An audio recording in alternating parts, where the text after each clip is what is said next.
ist sie, die riesige Karosserie vom Traxxas TRX 6. Für diese Art von Lexan-Karosserien gibt es ganz wunderbare Anbauteile. Zum Beispiel die Standardanbauteile, in diesem Fall von Traxxas. Anbauteile wie Türgriffe, einen Kühlergrill, aber auch klassische Lampen sind in der Regel immer dabei. Im Zubehörbereich gibt es dann Hersteller, die Austauschteile herstellen. Zum Beispiel einen anderen Kühlergrill, hier mal in so einem Brabus-Design. Dieser Kühlergrill wird einfach den klassischen Kühlergrill von Traxxas ersetzen. Des Weiteren gibt es aber auch Anbauteile, die später einfach nur angeklebt werden, wie diese wunderbaren Lufteinlässe. Das ist so ziemlich das einfachste Tuning, was man vornehmen kann.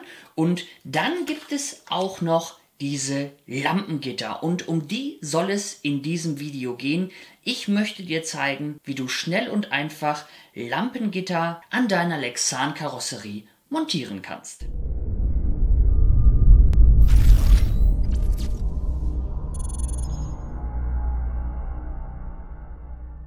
Doch was benötigst du denn jetzt alles für die Montage von diesen Lampengittern? Zum einen natürlich deine Lampengitter selbst mit den kleinen Schrauben, dann einen passenden Schraubendreher. Dazu eignet sich hier so ein Feinmechaniker-Werkzeug. Du benötigst einen Filzstift, der auch auf glatten Oberflächen schreiben kann.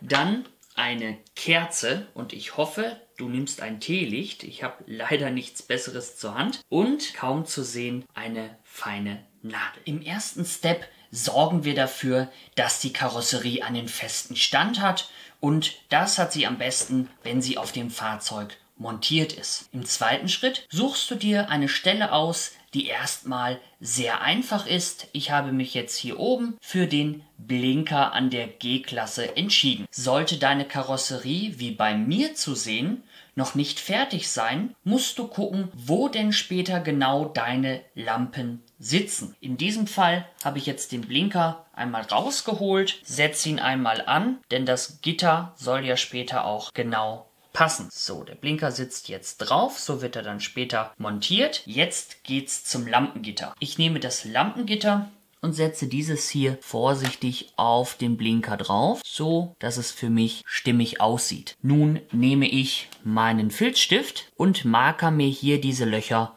einmal an. Das muss gar nicht dick sein. Ich muss später nur für mich erkennen können, wo ich die Löcher machen muss. Ja, ich habe jetzt hier so ein bisschen rumgeschmiert, macht aber nichts. Auf der Karosserie ist ja noch eine Schutzfolie drauf. Wichtig ist, dass ich weiß, wo meine Löcher hinkommen. Nun kommt die Romantik ins Spiel. Hier vorne habe ich meine Kerze. Du nimmst jetzt deine Nadel und machst diese hier vorne einmal richtig schön heiß. Pass ein bisschen auf, dass du deine Hände nicht verbrennst. Das kannst du natürlich auch mit einem Feuerzeug machen. Und dann setzt du das einmal da an, wo du es haben möchtest. Und im Idealfall schmilzt dir jetzt hier so ein ganz kleines Löchlein rein. Das ist jetzt die günstige und einfache Variante mit den Dingen, die du zu Hause hast. Wenn dir das mit dem Feuer nicht ganz so geheuer ist, dann kannst du natürlich auch einen solchen Lexan-Schneider nehmen. Die gibt es für circa 10 € im Netz oder im Modellbauladen deines Vertrauens.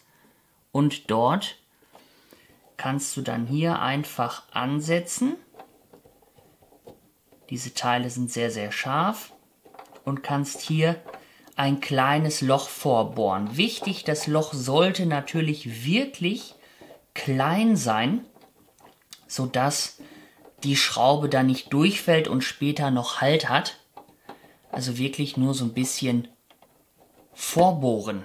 Sind die Löcher vorgebohrt, so kannst du jetzt mit der Montage beginnen. Ich habe hier mal einmal provisorisch die Lampe aufgesetzt, hier das Lampengitter und jetzt wirklich vorsichtig sein. Die Schrauben sind meist sehr, sehr klein. Du solltest wirklich darauf achten, dass der Bit, den du hier benutzt, dass der wirklich auch genau zu dem Schraubenkopf passt und die passende Größe hat, denn diese Schrauben sind sehr schnell rund und sind eigentlich nicht für die mehrmalige Montage geeignet. So, und dann jetzt hier mit leichtem Druck können wir das Ganze eindrehen. Weiter als so mache ich gar nicht. Ich möchte ja später noch die Karosserie vernünftig lackieren. Mir war nur wichtig, dass ich die Löcher für die spätere Montage habe. Du kannst es jetzt natürlich ganz reinschrauben. Recht einfach ist es, wenn die Schrauben außerhalb von diesem Käfig zu befestigen sind. Bei den Frontscheinwerfern ist es hingegen ein klein wenig anders. Wir schauen uns das mal an. Die Löcher sind hier nach innen gebogen. Bedeutet also, wir müssen das Ganze hier einmal ansetzen und dann durch die Gitter hindurch unsere kleinen Löcher setzen. Dort spielt der Abstand bei diesem Gitter eine sehr wichtige Rolle. Mit dem Stift wirst du hier nicht mehr durchkommen, bedeutet also, du musst es anhalten und direkt das Loch setzen. Und je nach Abstand kommst du auch mit dem Lexanlocher nicht mehr unbedingt dadurch. Das heißt, hier wirst du im Notfall mit dieser heißen Nadel arbeiten müssen. Ich habe Glück. Der Lexanschneider passt noch durch. Ich werde dieses Gitter jetzt einmal anbringen. Ich finde es leider ein bisschen groß geraten. Das habe ich schon kleiner gesehen. Ich habe mich aber dazu entschieden, das Gitter trotzdem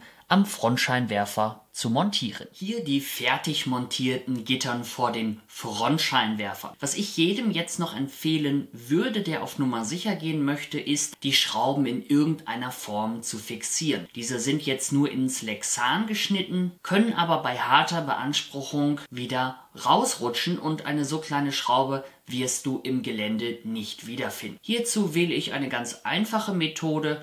Und zwar auf der Innenseite der Lexan-Karosserien werde ich einen Tupfer-Heißkleber auf die Enden der Schrauben setzen. Das kann ich natürlich erst machen, wenn meine Karosserie fertig lackiert ist. Sollte deine Karosserie bereits fertig sein, dann versuch es doch mal mit einem Tupfer-Heißkleber. Wenn du eine andere Idee hast, dann schreib diese doch jetzt gerne in die Kommentare. Alle meine Lampengitter sind fertig montiert, sowohl vorne als auch hinten. Mir gefällt die Optik wirklich gut. Bei mir fliegen diese ganzen Teile jetzt wieder runter, denn es geht ans Lackieren. Und wenn du wissen möchtest, wie es mit diesem schicken Fahrzeug weitergeht, dann solltest du das nächste Video nicht verpassen. Bis dahin alles Gute, ciao!